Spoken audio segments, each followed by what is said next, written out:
Hello friends, இன்றைக்கு இந்த வீடியோவில் அரசு ஊழியர்களோட சம்பளம், அகவிலைப்படி, பென்ஷன் ஆகியவை உயர்வு குறித்தும் அதே போல் ஒரு முக்கியமான மாற்றமும் அனௌன்ஸ் பண்ணியிருக்காங்க. அதை பற்றி இந்த வீடியோவில் டீட்டெயில்டாக பார்க்கலாம்.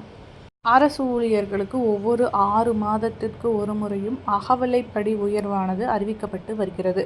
அதே போல் பார்த்திங்கன்னா சம்பள கமிஷன் ஒவ்வொரு 10 ஆண்டுகளுக்கு ஒரு முறை ஒரு புதிய சம்பள கமிஷன் அமைக்கப்பட்டு அவங்க சம்பளம், பென்ஷன், படிகள் எல்லாத்தையுமே அந்த காலத்துக்கு ஏற்ற மாதிரி மாற்றி அமைப்பாங்க. அந்த வகையில் தற்போது 8வது ஊதிய குழு அமைக்க போகிறாங்க. பொதுவாக இந்த ஊதிய குழு அமைக்கப்பட்டவுடன் அவங்க அறிக்கைகள் சப்மிட் பண்ணுறதுக்கு 15லிருந்து 18 மாதங்கள் எடுத்துக்கொள்ளுவாங்க. ஆனால் இந்த முறை 8 மாதங்கள்லேயே விரைந்து அறிக்கையை தாக்கல் செய்ய வேண்டும் அப்படின்னு சொல்லியிருக்காங்க.